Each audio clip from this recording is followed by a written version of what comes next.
Nathan, this is going to be a 2332. Yeah. Hopefully a running one. And hopefully we're not going to have any holes or exploded fans.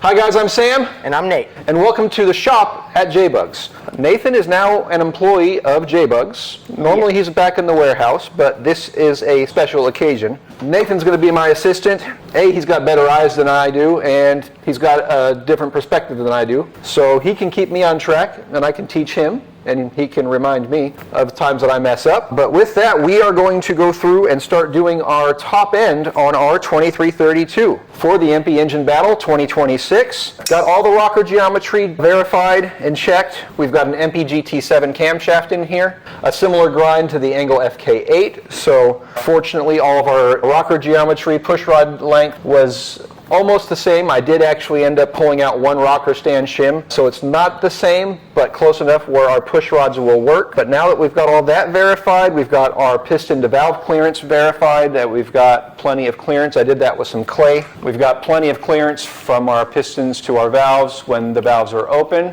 I've got our deck height verified. Essentially what we did was, there's 100 thousandths of shims on the bottom to get us to 0 deck height, and then a 40 thousandths copper shim up top to give us 40 thousandths of clearance in our combustion chamber. That'll set our compression ratio with these chambers to 9.2 to 1. It's a little light for this camshaft, but it's safe for the street. Is it going to make as much horsepower as possible, Nathan? No. But it will run a little bit cooler for the street, which is where this engine will go. I'm not certain which car it's going in yet. None of mine, it's not my engine. I'm gonna go ahead and pull these off, and we've got to go through and check our ring gap on all of our piston rings, because that's one thing that I've noticed as of late. Most of them end up too tight. Yeah. So let's make sure that we don't have any problems with binding. We'll do that over at the bench. Nathan, how's it going? Good. I got top and middle rings all gapped. What are the bottom rings gapped to? 17,000. All right, perfecto. And what did we do? Got the tops to? 15,000. Okay, so now we got to do the oil rings to 17 thousandths as well. So what we're going to do on those is, because those are a multi-piece ring. Oh, there's two of them. Yes. That makes sense. You have your scraper ring, and then you have your tops and your bottoms. So yep, 17 thousandths on those. It's a good thing I have this tool from nmprints.com. 17 clear? More than fine. All right, as long as we have 17 thousandths of clearance, we're good. At least? Yeah. Oh, okay. Well, that's definitely... We can't add any material to them, so that's fine. Still want to check them. That one. All right, good. My bad. So this one is good to go. Do the same thing for all 6 of those. All right. I push that. Keep it up, buddy. There we go. And that's... Didn't have to like check it. It's like locked. Boom. All those done? I mean, there wasn't really anything to do. All those are verified. Verified. All right, perfect. That's what we'll call it. All right, at this point, we can start assembling pistons and rings. Now we do have this nice fancy JC ring compressor. You want to throw that in the trash for me, and we will give this a clean. This just makes life so much easier. We can just slide it right in. So let's clean this guy. Look at all that debris on brand new cylinders. All right, that will be good. Let's put this right here. So we're going to do a little... Oh yes, my favorite smell. I haven't smelled that since valve cover video. Valve cover video. Technically oil change video. And Hermetex. 100 thousandths worth of shims. Let's make sure we get those the right direction. That's basically our head gasket, even though it's not... These are our cylinder base gaskets, but yes. There is no head gaskets. Yeah, That is well, we're doing Volkswagen's... a copper shim, actually. So we do kind of have a head gasket. Well, that's where Volkswagens are better than Subarus. Or at least they can. Cylinder number 1. I did go through And mark them. and mark all of them. These are all weighed. These are all matched. They are all like 496 grams. So they all weigh the same amount. And we got to make certain that our arrow on these Mahle pistons these are marked, unlike the AAs. I don't think the AA forged were marked, but that arrow points towards the flywheel. The previous ones, or the last engine we built, yeah, or the last engine I built. So now we can stack our ring stack on here and get this thing all indexed. Ew. I have my cheat sheet that I made. I thought you've done this before, Dad. I have, but I don't do it regularly. Cylinder number 1 is right here for you guys to see the cheat sheet that I made. my cheat sheet to tell me how to index all my rings. And I guess we'll start at the bottom and work our way up. It's typically the easiest way to do it. It's kind of hard to get the bottom rings on if the top rings are in the way. And these rings are the Deviz rings, which are a little fancier than standard rings. I've never used them, but we have them, so I'm like, you know what, might as well give them a shot. Well, so far they don't seem to be pre-gapped pretty well. They were probably gapped for a street application, not for a performance application. All right, so that's that.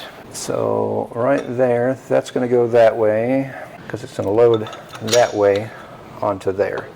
Nate, you want to spin this thing over to number 1 top dead center on the engine? Yes. Top dead center. Is it the one that says EMPI instead of top dead center? Yeah, just so number 1 right here is at top dead center. Now we're going to pull our wrist pin, make certain that we are pointing towards our exhaust. And we're just going to do this down here.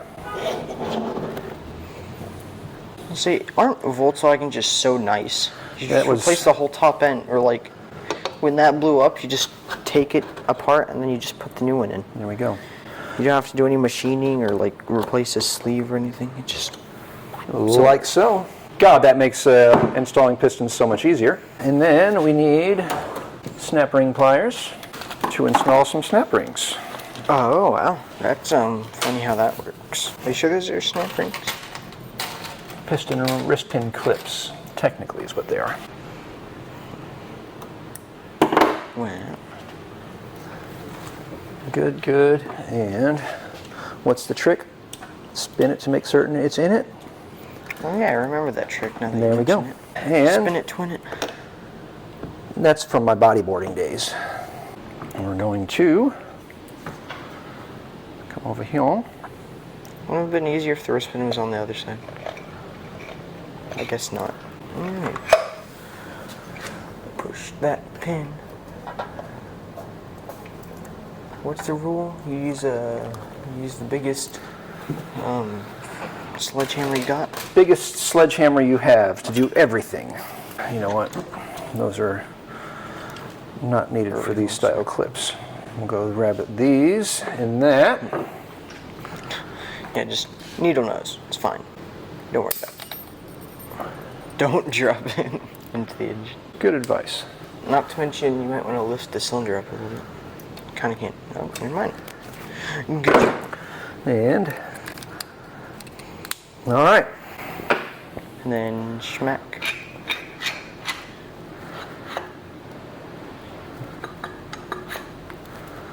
There we go. That is like Not even torqued down, but yeah. 0 deck height. what do you mean? That's perfect, Ed. Yeah, well, that's why we have 40 thousandths clearance here. No, just have this super high compression. Yeah, well, this will compress just a touch, but it should give us enough room that as the engine expands, if we ever have rod stretch or otherwise, super crazy anyway, the piston itself can't contact the head, which would be very, very bad. That would really suck. Yeah. You want to spin it over to number 2. That one. Basically just 80. Right there. Or wait, Perfecto. no. On this one, it's just bottom. BDC. Yeah, bottom. So Nathan, you feel like cleaning a cylinder and a piston and doing all that jazz? Sure. All right, we're going to let Nathan do this one. Yay. Here. Engine. Oh, you know what? You don't need those. I don't need those here. I need those at home. How many times have we needed those at home and I hadn't had them? Oh, no. Dag nabbit. All right, Paper towel. paper towels are right behind you. Okay, that is now clean. I'll do So- it one more time then, I guess. Just for funs. Yep. Yep. And then you take the Just best a smelling little stuff bit. in the entire world. Yep. Just do a nice little bead. Try not to make a big mess with it. Let me make sure the shims are clean over there. Happy little shims. Happy little shims. We're going to get the narrow side against the flat side. All right. You good? So just like that, narrow side against the flat side. Perfect. And then make sure that all of our grooves line up. Yeah. Good, good. And then All a right. little bit more on top. Nice little bead on top of that. Happy little beads. Happy little beads of shellac. And then the next So now step we is, got to build our next piston. Look for piston number 2. the one with the 2 on it? The or one that 3 or has the 2 4? on it's probably going to be the one. This is that we need. light! Yep. Golly! Really? All right. Grab probably another fresh paper towel. And remember, we're going to look at this one this time. So put the rings on first. Nope, clean first. Clean. And then clean again.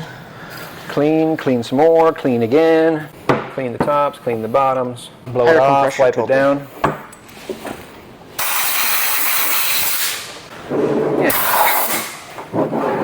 Again, we need to make certain that we are pointing at the thingamajig. Our flywheel.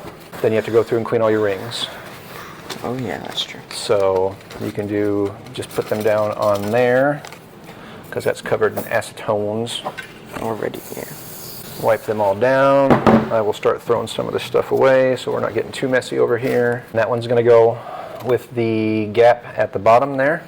At the bottom. Yeah, so that gap at the bottom. Oh yeah, that's the bottom that will mark. Yep. Yeah, this one just goes in there. That one goes in there, gap at the top. Oh, that's fancy. And then and restoration. There's no top or bottom on these, right? Nope. Notice how we have an intake side, which is going to be on this particular one. That's basically for the flywheel. So this is our Intake's intake gonna be right here. See, it's a good thing I'm smart. Yeah. So gap needs to point towards intake. Well, on the intake side rather, but yeah. That's the top. The top one goes on the intake side. Yep. All right. And then the bottom one goes below that and on the other side right there. Now you can do the middle ring, number 2. Ring number 2. And clean it, wipe it, and there's a section that says top on it. That goes that one. to the top. Beautiful. Like that. All right. And then our top ring. Top ring. And then engines are fun and easy. They are fun. They are not difficult. These are Volkswagen engines are easy. An engine. And then that one goes over here. Yes. Tilt it the other way. Yep. And silver side up.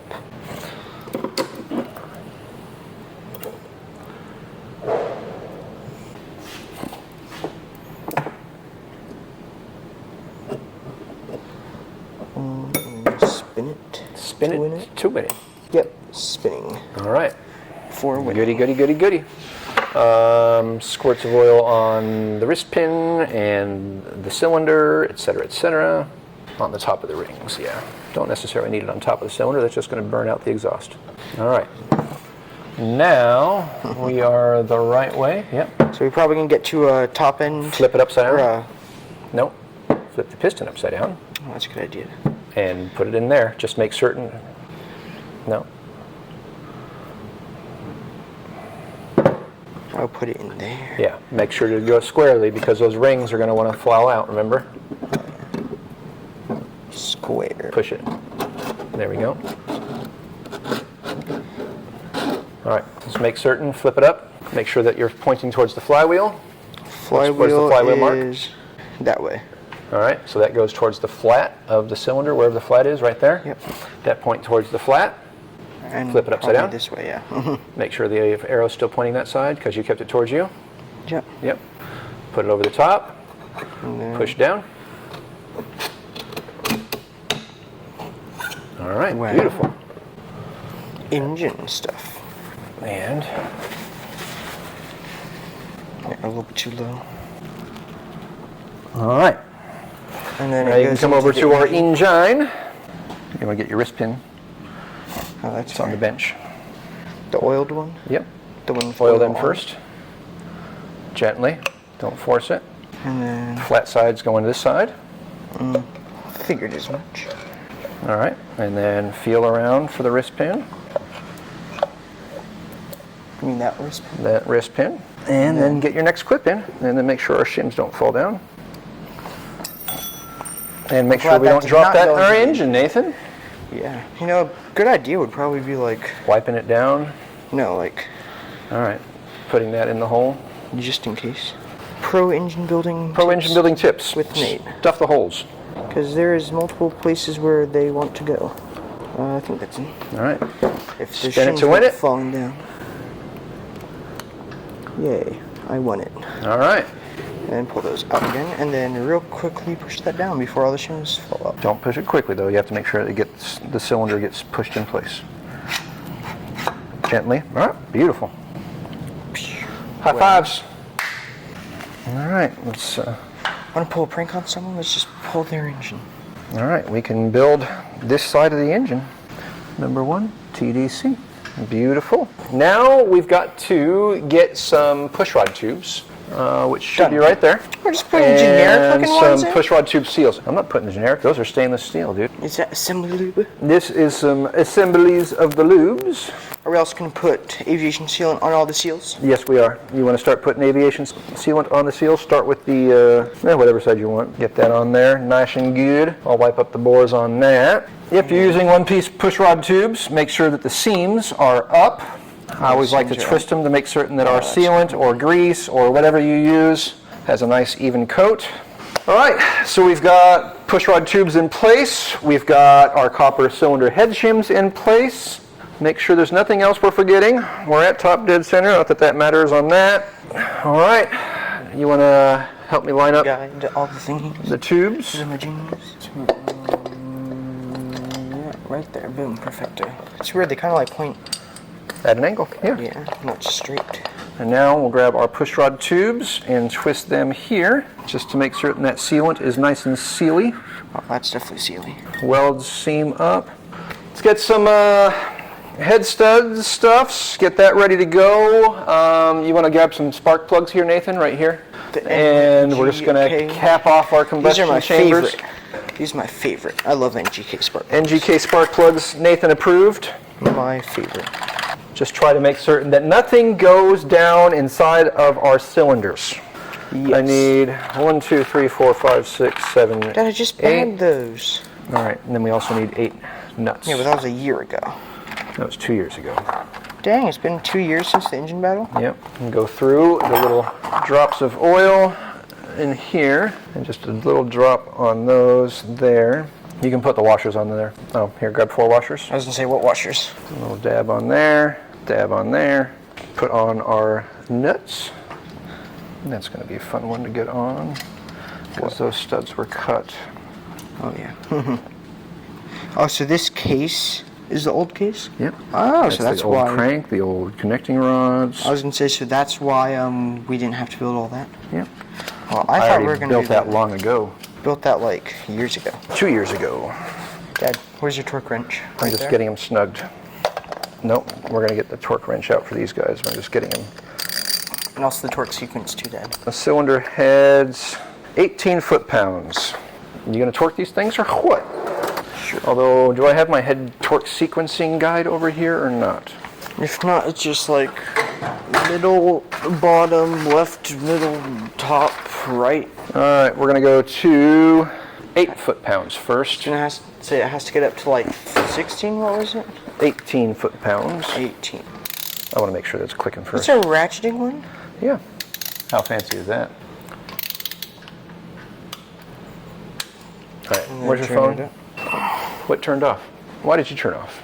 Were you not recording that whole time? So put that away and hit that away.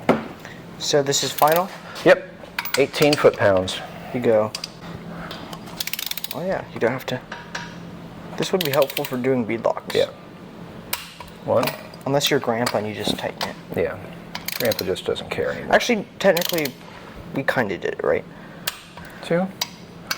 It's concerningly tight. Hold on. Oh, 6. Did it go? Whew. All right. 7 and 8. Yeah, that one was scary. Yeah. 8. All right. Now we can do push rods. So we need to get 4 push rods, and we can do rocker assemblies, but all that stuff has to be cleaned off too. Does oil go through that? Yep. Wow. That's how oil gets to the rocker assemblies and the valve covers. All right, you want to blow those out? We need a simple air-cooled engine. Rocker stand shim, 1, 2. But you know what else is funny? You. Flatheads were like kind of the common engine back then. Yeah, flatheads were silly. They're cool though. All right. You never have issues with balancing the thingy. Ready, Dad? Hold on, let me put a dab of assembly lubes. Teamwork. Makes dream work. All right, let's clean off our lash caps. All right. That's gonna go that way. That's gonna go that way. Is it? What? What time is it? Like 11:37. Dang. These are 15 foot-pounds, I want to say, on a 13 mil. 15 foot-pounds, okay. There. 15? That was 15 foot-pounds. All right. And do the other side.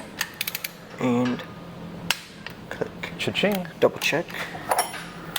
Double click the click. Yep, double clicked. All right. I'm going to do it the cheater way. The exhaust is open, so the intake has to be opposite lobe. So I'm just going to do it like this.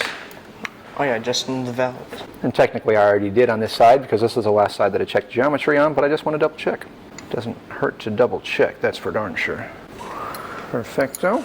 Let's double check. You want to come through and check all... Good Lord. That was before tightening down the spark plugs, right? All right, that's good. Compression. Oh, It's gonna good start, Lord. Dad. Yeah, it's going to start, I think. It's gonna start before we even get everything hooked up. Good gravy. Good, good, good, good. And this is just half the engine too, Dad. Yeah. Dad, do you think I did the rings properly? Whew. All right. Guess what now? We get to do the fancy valve cover.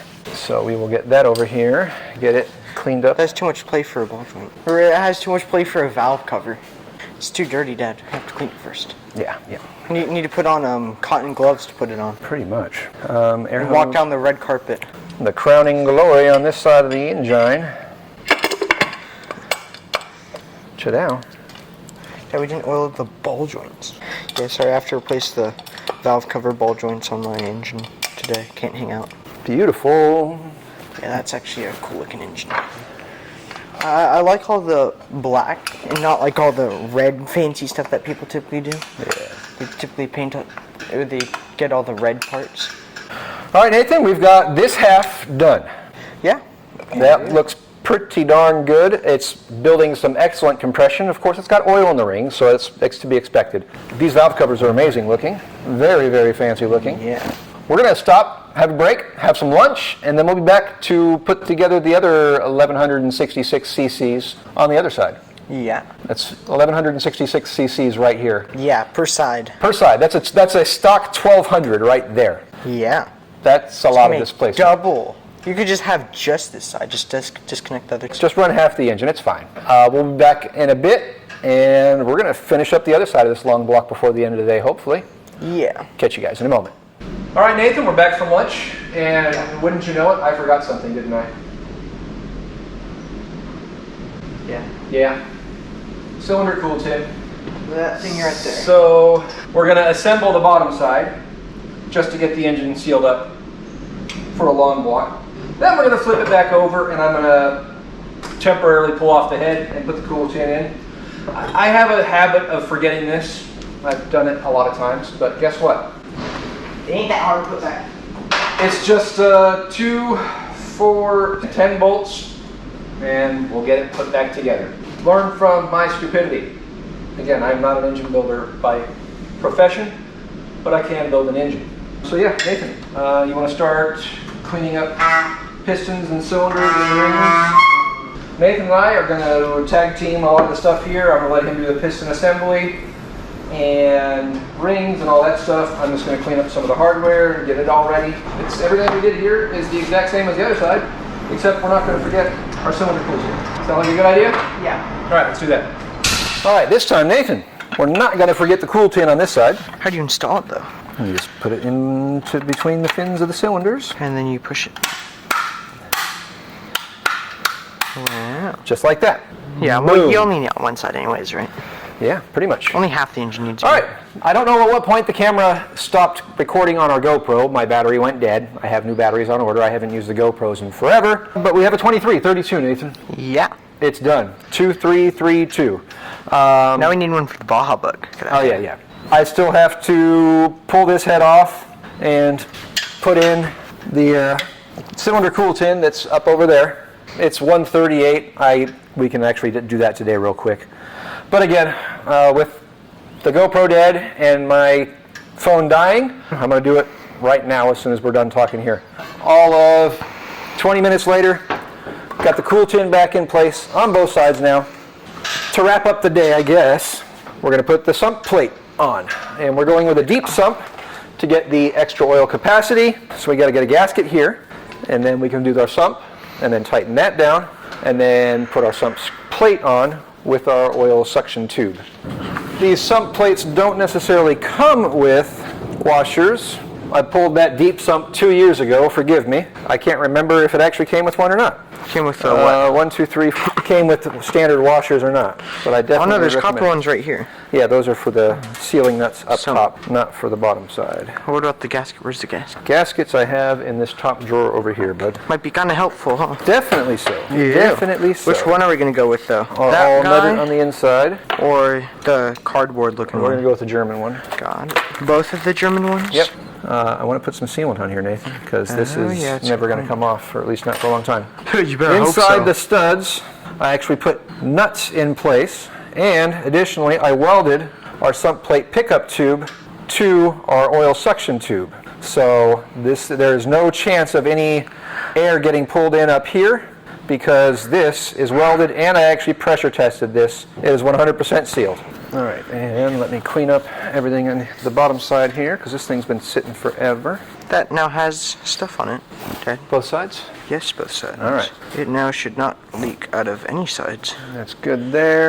We got that, we got that. Sump plate. That's anticlimactic. Very anticlimactic. The sump plate has been cleaned thoroughly, just like so. Get that. Now, we got to put these I think guys. it still would fit on the Baja Bug, despite the bars, because it goes like under it. What's even the point of it, Dad? Extra oil capacity. Why do you want more oil? It's an air-cooled engine. Essentially means oil-cooled engine. And also, this is like a giant thing that holds oil and has fins. Yep. Oh, that's fancy. All right, you got the smaller hands than me, maybe not. I don't know. Yeah, probably. I mean, They're about comparable nowadays. my fingers are smaller though. One more to go, Nate. One more to go. I need an 11 and a small guy. And a wobbly. Do I want to dare go to a torque wrench? It's there. It's there. And oil sump plates are 6 pounds, if I'm not mistaken. Oil strainer nut, M6, 5 foot-pounds. Inch pounds is like that. Yeah, not much. Which is why they leak. That's crazy.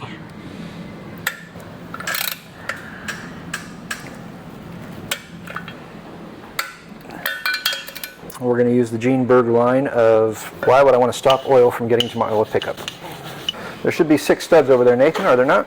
6 studs? You mean like the 1, 2, right there. 3, 4, 5 5, 6, 8, 20.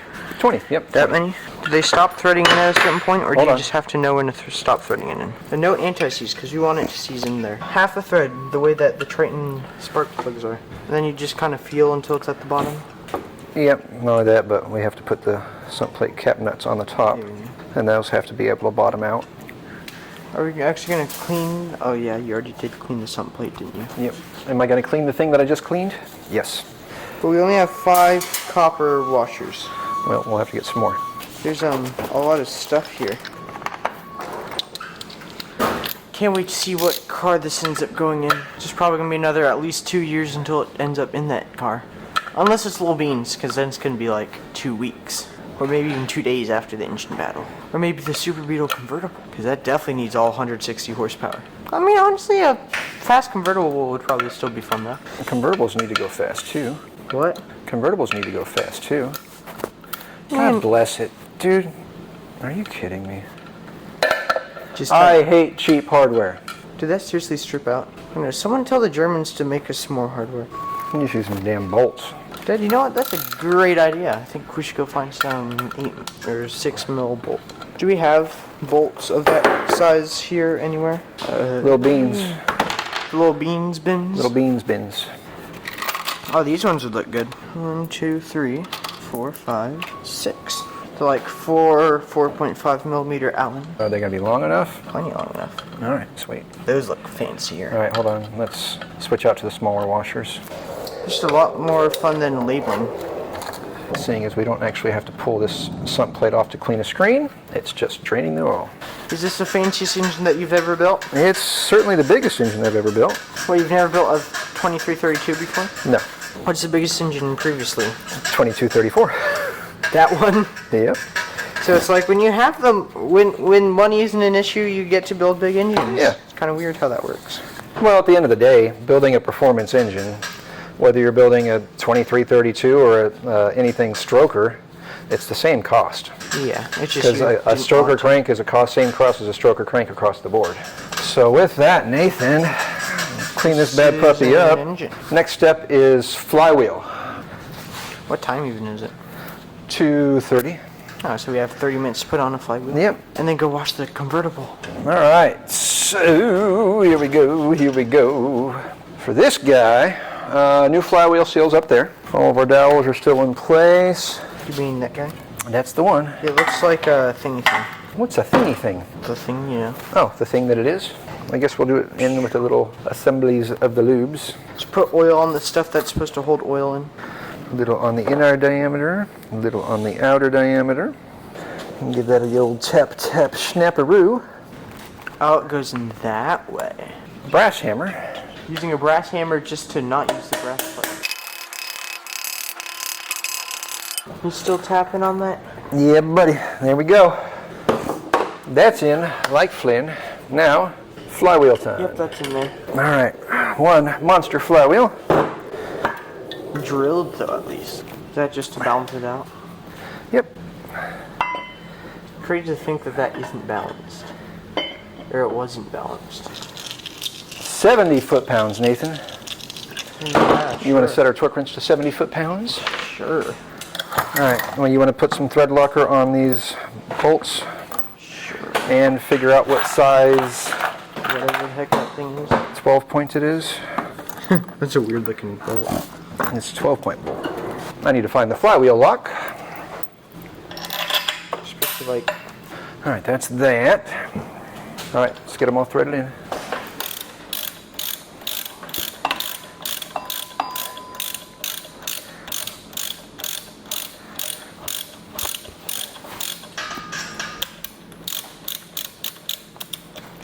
My good Lord, I'll be here all day. Man, ain't nobody got time for that. That's why the good Lord invented power tools.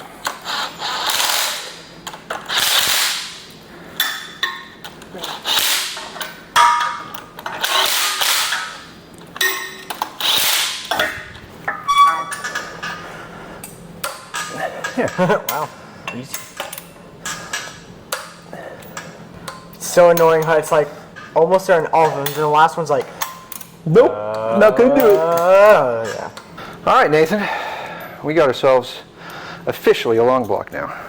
Smells like long. That is one grande. That's like the biggest engine ever. All right, so that officially completes our long block. We got our flywheel in place, both cylinder cool tins in place.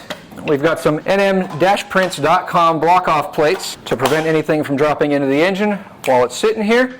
We've got to complete our long block with some cylinder shrouds, oil cooler, alternator stand. We are going to switch out to a JC steel hubbed pulley, and I will show you guys why. Anytime that you're running an aluminum engine case, you want to run a steel hub, but that will be later on in this video. We'll catch you guys then. Later, guys. Back at it again. You might notice we got an EMPI supercooler on here now. I did a short on that yesterday.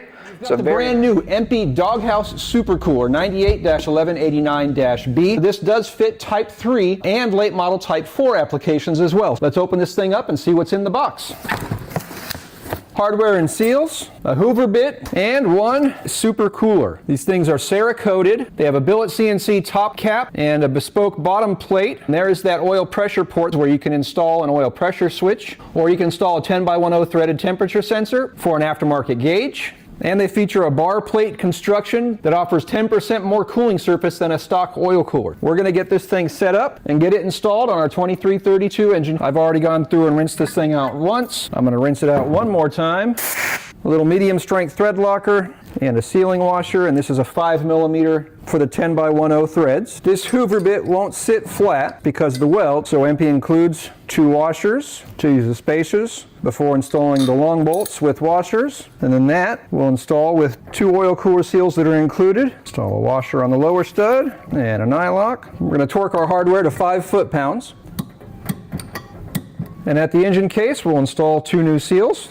The oil cooler adapter nuts torqued to 14 foot-pounds. It's a little bit easier to do on the top than it is on the bottom. And that's an installation of a 981189-B, EMPI's Doghouse Supercooler, now available online at jbugs.com. It's a very, very nice looking piece. Now that the oil cooler is in place, we're going to get to installing the new Super Shroud. This is an EMPI Doghouse Super Shroud. It's got a built-in velocity stack. It's got extended fins to duplicate the factory thermostats. However, obviously it doesn't have thermostatic controlled flaps. They're just always going to be open. This is a bubble top aluminum case, so I am going to have to probably do some trimming along the bottom edges, but let's just set it in place and see how it goes from there. So along this bottom edge here and here, everything in the back looks clear, so I can see that's going to be a step we're going to have to take. I'm also going to need an alternator, so I better get that set up. Got a 3-piece backing plate kit, an EMPI 55 amp alternator, fan hub kit. So let's get this thrown together and we'll see how it goes as far as getting that installed on this engine. Follow the backing plate up with the fan hub.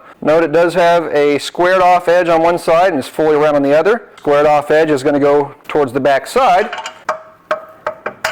And if the fan hub does not go on smoothly, spend a couple moments, whether it be a round file, a burr bit, or what have you. Clean off some of the flashing or otherwise, just to make certain that the fan hub goes on smoothly.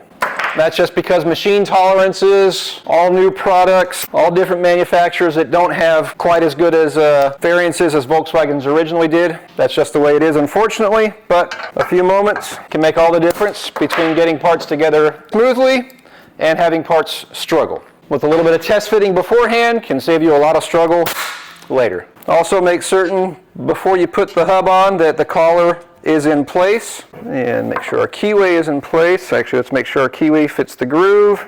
Looks good. And you know what, just for a little future proofing, we'll just do a little dab of anti-seize. We can follow that up with a welded and balanced fan. This is going to be much less prone to shredding apart like I did at the engine battle 2 years ago.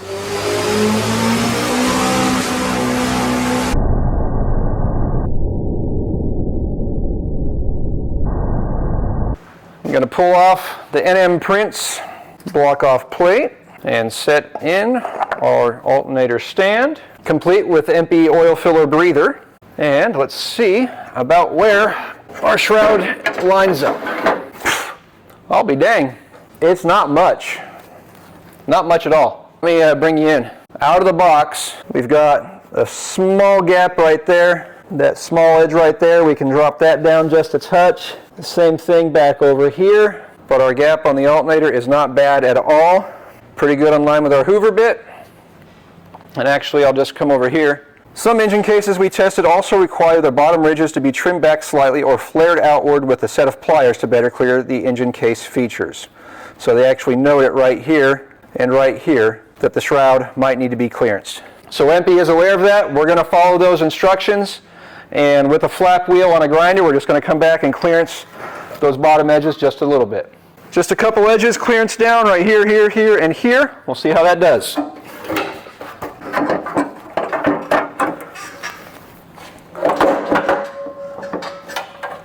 I don't know that I could ask for anything more. That looks solid. Let me put a strap on it. Stainless steel T-bolt.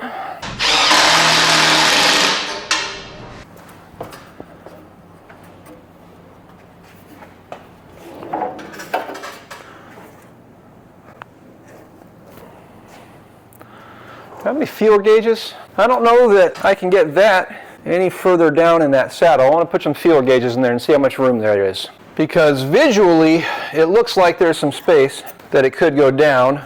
Let me try some better glasses.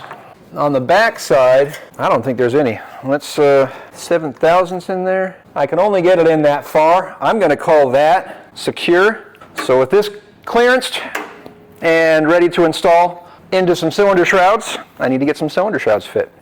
couple of things I know on the cylinder shrouds right off the bat is that they aren't going to fit our new intake manifolds. That doesn't fit in there. So like I had to do with our other engine tin, I am going to cut the back side right here with a cutoff wheel, and then I'm going to cut straight up into our spark plug wells, and then cut across the bottom enough to be able to set our intake manifold in place. My apologies for my shirt. I got in a battle with the flap wheel on the grinder, and apparently I lost. I've got our cylinder shrouds trimmed up. I should be able to massage, force these manifolds in place. Once they're bolted in, I can work on moving this flap right here. It looks like I got my finger a little bit too. Pull off some NM Prince intake manifold block plates. Again, we just don't want anything magically appearing inside of a cylinder, so block off those ports.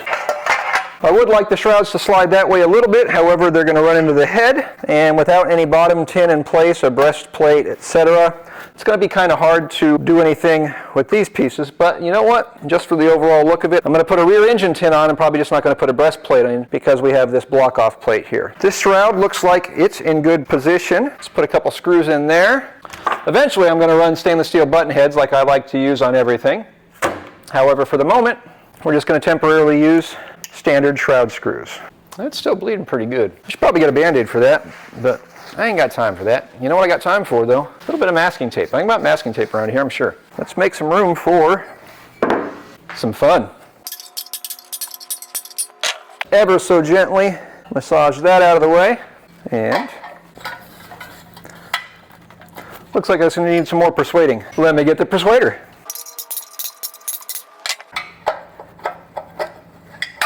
A little snug on the back right there. However, I think in the overall scheme of things, that's good. Let's do the same thing on the other side. And the reason we're switching intake manifolds is because these ports don't match these heads. These are the like D7000 ports. These are stage 3. You can see the difference in the port sizes. We're going to run a set of manifolds that are matched to them. So as I've said before, I'm not going to do any machining to this engine. I want to see what these parts will do out of the box with just bolt-on fitment. Yeah, we're going to have to clearance pieces like cutting the engine tin, things of that matter, but there's no machine work involved with this outside of the machine work we did for the case. So you could literally duplicate this engine at home with some attention to detail, some time, and a lot of money. But what does that money get you? We're going to find out when this thing goes on the dyno. And there we go. Let's get those bolted down, and then let's put our fan shroud in and see how we look from there.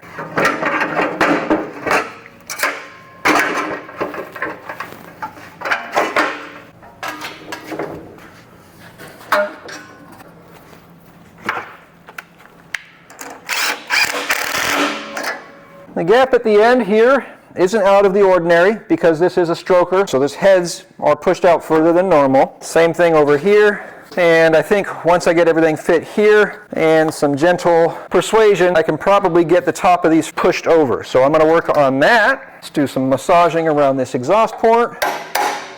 I'm okay with all that. See if I have something I can use for temporarily. A large washer and a bolt.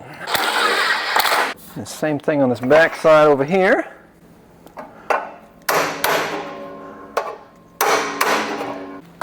Yeah, I'm okay with that.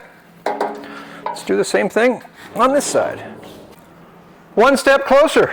I'd say we're looking pretty darn good. Do need to fill in some of that gap on the top of here, the fan shroud here, with some double-sided foam tape to prevent any air from escaping out here. But all in all, I think that'll work. Accelerator cable tube. I'd say we're looking all right. At this point, I'm waiting for some more AN fittings to replace these. So again, that I can go through and hook up our breather box vents. I can put the alternator pulley on, sure. Let's do that.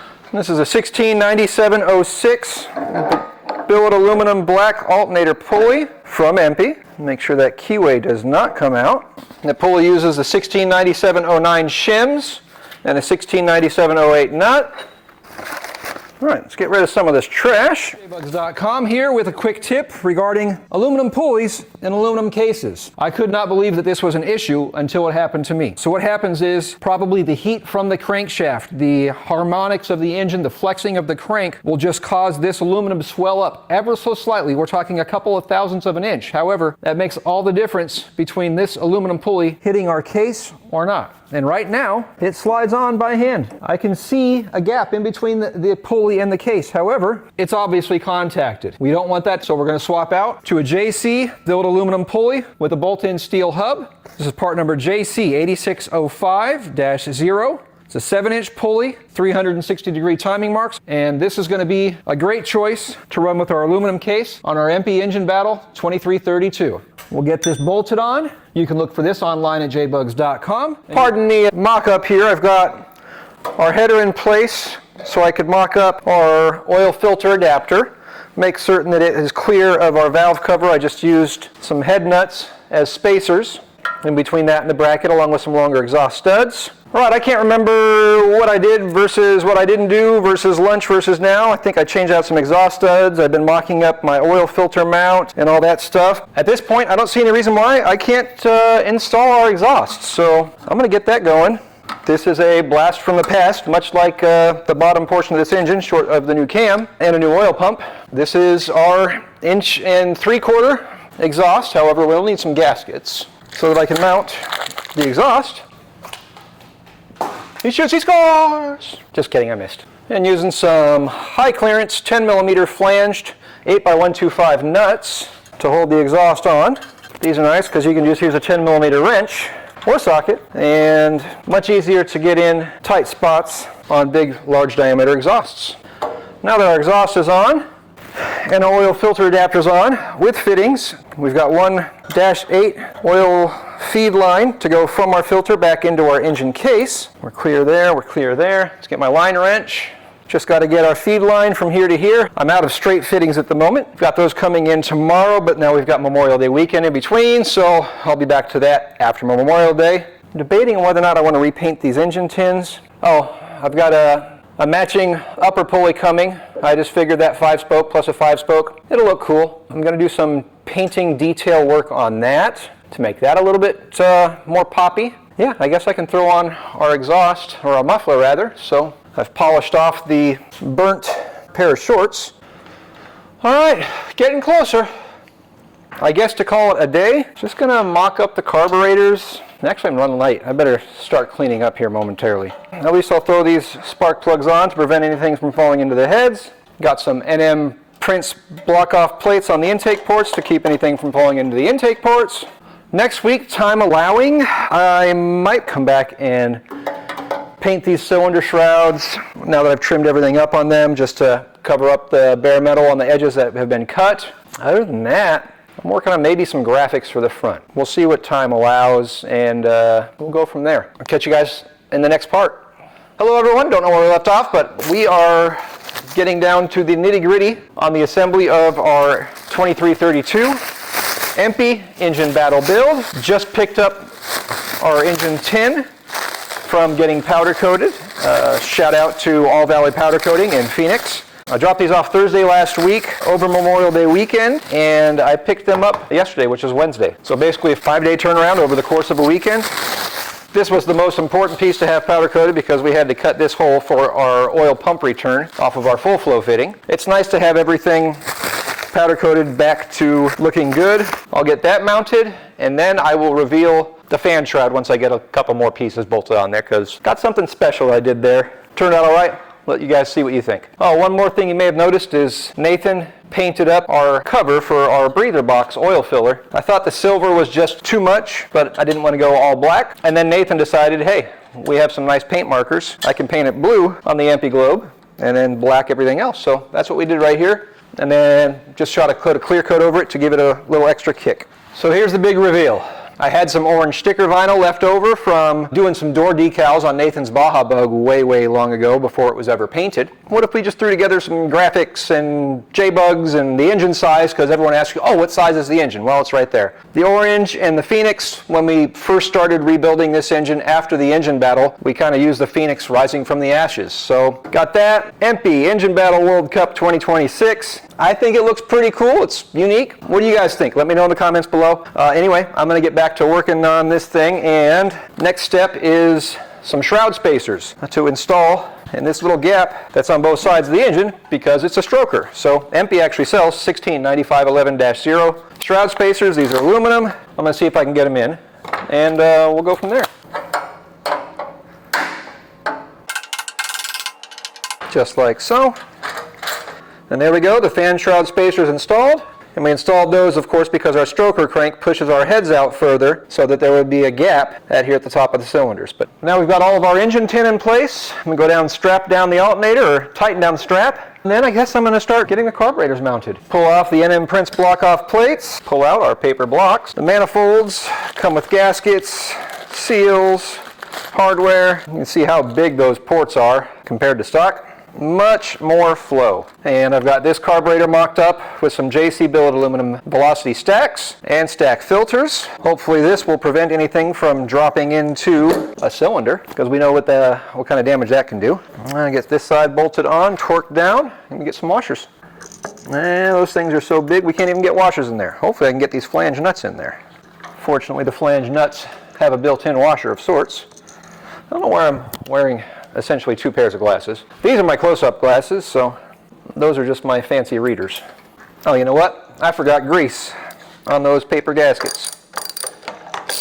Grease on paper intake manifold gaskets makes removing the gaskets later much easier, and sometimes it makes them reusable. So there's always that helpful part. Let's do that real quick. Do we have any metal fairies around while I leave this port unblocked? I don't know if we do or not, but that's going in place. And just a nice coat of grease on these gaskets. Helps the gaskets seal and helps them come off later. Hopefully they won't be coming off anytime soon, however.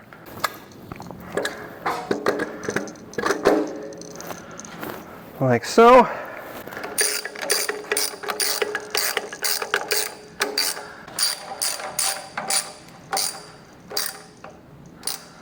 Might be a little bit of an excessively long extension.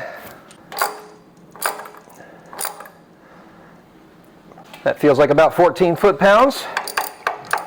Well, might as well put the linkage across and put the other side in place. But of course I got to grease this gasket too. Oh, you know what? I need to swap my manifolds out. These are the new manifolds. Those are the old manifolds. Duh. Pardon me. All right, this side's done. I'm going to go do the same thing on the other side. Catch you guys in a moment. Get our crossbar linkage set across. And these manifolds are longer than the other manifolds, so I'm going to have to redo this linkage. Hopefully this crossbar is long enough, because I remember actually having to trim the heck out of it to get the other manifolds in. This ought to be interesting. Bear with me. Got our linkage pieces all loose, got the ends loose. Let me get this carburetor buttoned up, and then we can start working on setting our linkage. Although, you know what? Before I go much further, I want to put on some stacks on these guys. Relatively easy, other than the fact that we've got to file this down on either side where the stacks overlap them, but we'll get that after I get this guy tightened on and walk you guys through that process. All right, got to tap these guys out.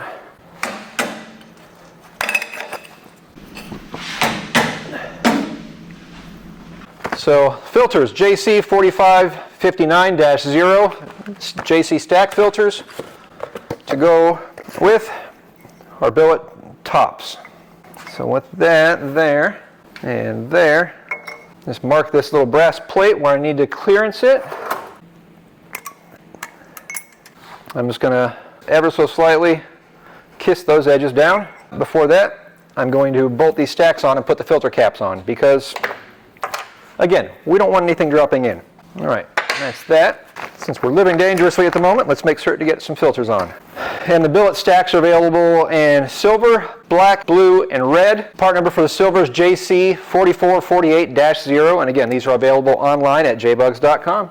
Let me go buzz this jet cover, and I will return. And just like that, a little buzz there, a little buzz there, and our idle jet cover will sit right there, just like that. This carburetor is ready. Fuel pump block off and coil mount. Oh, you know what? Well, yeah, I need to have that in place because I need to run my vent lines and make my vent lines for my valve covers. So I might as well get that coil in place. Fuel pump block off coil mount. Make sure I get a fuel pump gasket here. That might be slightly difficult to get a breather line in there. I may have to come over here to there and that one to there. This is why we plan ahead on these breather lines. Minor, every engine needs fuel. Got our auxiliary cable tube. I think now I'm going to start working on breather lines. We're going -8 breather fittings. This is a 150-degree fitting, which we'll install on the back of our JC billet aluminum valve covers. And then that will route through there. I might be able to go through that. Yeah. So this is for the opposite side. Let's get this guy mocked up. That guy will go somewhere in that neighborhood, most likely. Installing ends on stainless steel braided hose, a lot of people make it more difficult than it has to be, or at least I've seen that over the years. The easiest way I know is a cutoff wheel. It doesn't matter if it's nylon braided, steel braided, or otherwise, because these still have steel inside.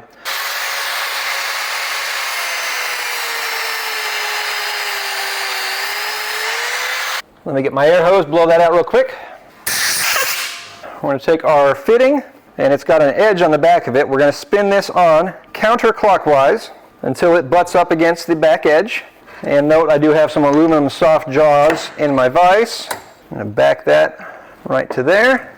Hold that firmly. A little shot of lube onto our threads. And then just thread the fitting in. And depending on the fitting, sometimes you may be able to get that thing all the way bottomed out. Ideally, if you can, do it. But on these 150s, I don't think they like to be bottomed out.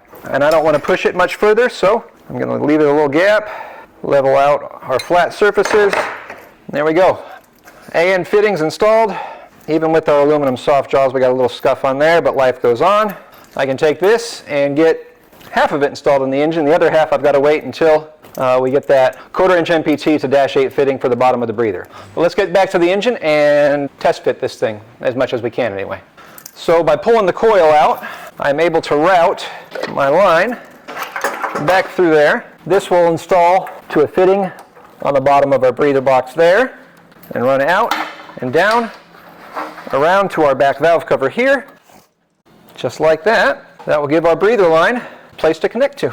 Now I can just go ahead and get this guy set up to run him right to this front one. I'm going to get this line made and I will be back as soon as I can get this guy off of this valve cover. There we go. Jack must have designed these valve covers with 150-degree fittings in mind because that's just like the perfect snug fit underneath there. But key word is it fits. Got our coil back in, got our coil wire on, and I'll just start running all of our spark plug wires to where they're going to go. Oh, linkage. Carburetor linkage. Got to get this guy squared away now.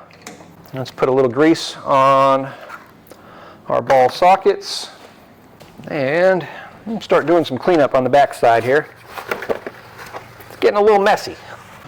All right, now that the bench is a little bit better cleaned up, I can work on getting our carburetor linkage set up. We got our bar set halfway between, roughly an equal amount of threads showing on either side.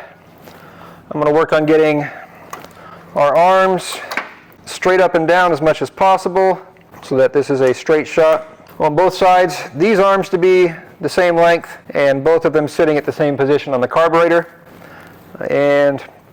Oh, you know what? I still need to make this oil line. Good thing I looked at that. Oil filter, oil line. I'm going to get this oil line made. I'll be back. And then I'm going to work on the carburetor stuff, but I'll show you guys the finished product when I'm there. I've got our carburetors set, linkages, arms are equal. When I touch this throttle, both screws, the gap is the same on both, and at full throttle, both carbs are maxed out, so our linkage is equal.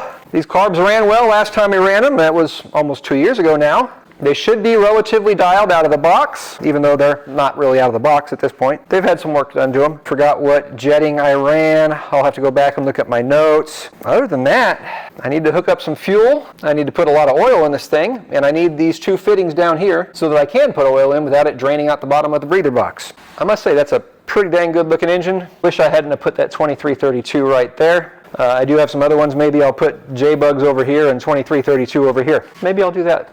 All right, it's Friday, May 29th. I finally got in some quarter MPT to -8AN fittings that I can install in the bottom of our breather box here. I'm gonna get some Loctite on these fittings, get them threaded into the bottom of the breather box, hook up our breather lines, which also oddly enough act as drain lines for our oil filler. So I'll put a whole bunch of oil in this because we do have the deep sump. Then before the end of the day, I will get this thing fired up, get this GT7 cam broken in. Our carburetors should be pretty decently in tune from the last time they were run. And we'll see how this thing goes. But I'm gonna get these things installed and we'll be back in a bit. After a little bit of running around town to get, unfortunately, the wrong kind of fitting in my opinion, but it'll do the job for today. I couldn't get 2 1/4" to -8 NPT fittings to sit side by side on the bottom of this breather. So I had to get a 1/4" NPT elbow, and the only thing I could find locally was a 90 degree. Ideally I would need a 45, but I'll get one on order and get this one swapped out. But for now I can actually put oil in this thing. So for a break-in run, we're just doing some VR1. It's got zinc, which is what our engines need. So I'm gonna keep dumping oil in this thing. I've already gone through, pulled all the spark plugs, and now it's just a matter of getting the oil in, getting the starter hooked up to the back of this engine, cranking it up to build some oil pressure, hooking up some fuel, putting the spark plugs back in, hooking up the spark plug wires, and then I'm gonna start it and we're gonna rev this thing up a little bit and see what she does for a break-in run. We'll catch you there in a few minutes. All right, we're ready to we're ready to crank this thing over, not fire it up yet. I don't have fuel hooked up yet. I still need to get a fuel hose from here down to our electric fuel pump. But other than that, let's crank this thing over and see if we can't get some oil pressure to show up.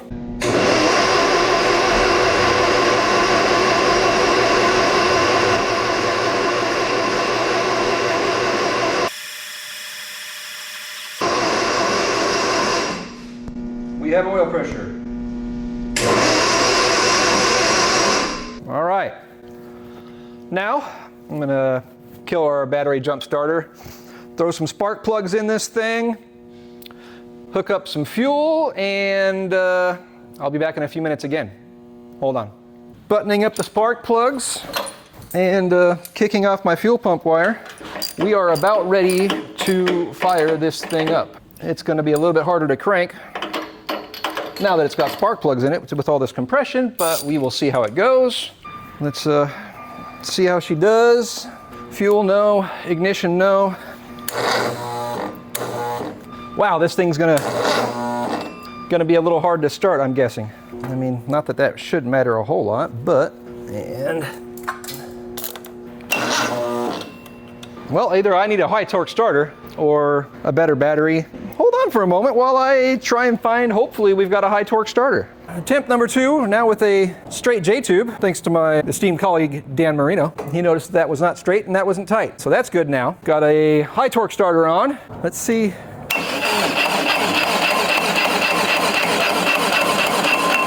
We got oil pressure. That was quick. Reconnect our spark plugs. That is number 2, perfecto. Well, we're getting spark.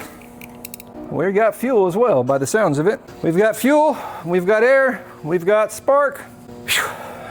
Lord bless this engine. Woo!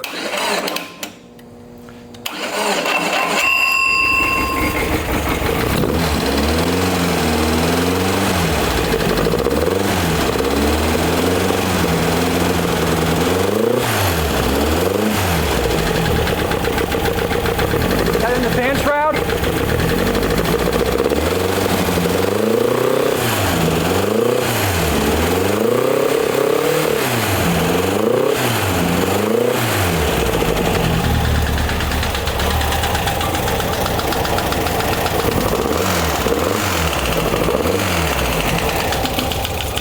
Definitely sounds over here, doesn't it?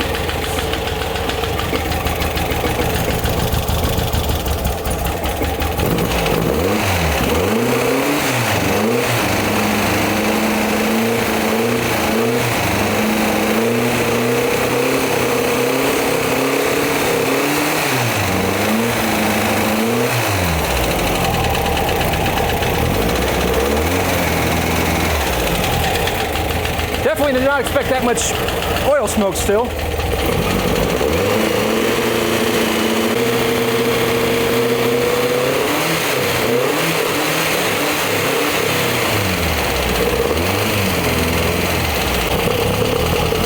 Maybe a flathead screwdriver?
Well, that's all she wrote for fuel. It's a little over 10 minutes as far as run time. Got 2 oil leaks I'm concerned with. One is coming out over here. The other one's from the top of the case over there. I had that same issue on the last time I had this case assembled. I can't determine where it's from. I don't know if it's like a small crack on the oil galleys inside the engine case, or if it's just a seep through the seam or what, but a little rag just does enough to soak it up.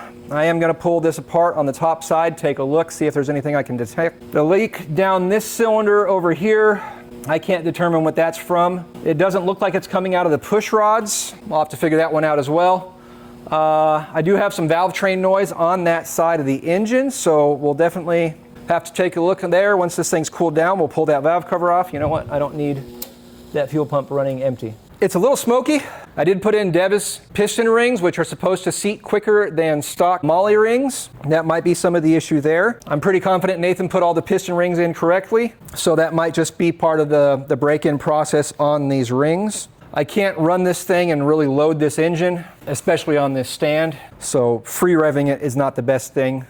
especially for a new engine. It did start right up. I'm gonna let this thing cool off. I'm going to get some more fuel, pull off that valve cover, see if I can't find anything inside there that really jumps out at me and says, hey, I'm the issue. And other than that, this thing is pretty much ready to rock. Not the happiest with those couple oil leaks, but it is what it is. I'm gonna do what I can to patch this thing up, and then it's gonna get sent to EMPI in time for their engine battle. So we'll see you guys there. Curiosity got the best of me before this thing completely cooled down. It pulled off both valve covers. Right now we're at number 4, top dead center, and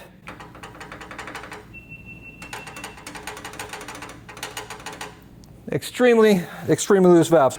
That's number 3. Number 1.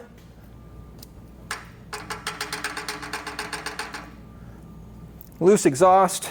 Number 2. Loose intake. That explains a lot there. There is a little bit too much play in these. I'm going to see if I have some more rocker stand shims. I have a feeling that these guys are sliding back and forth, so I may pull these rockers off and try to better shim the ends of these guys. One thing to note, these valve covers didn't leak a drop until I pulled them off. So those O-ring seals on those valve covers, they do a pretty good job apparently. Again, those valve covers look really snazzy, but good Lord, they're not cheap. This thing really needs to cool down before I can get my hands on it again. We'll be back. Hi guys, I'm Sam. And I'm Nate. And we're ready to go for the EMPI 2026 World Cup engine battle coming up June 15th through the 20th at EMPI. We'll see you guys there.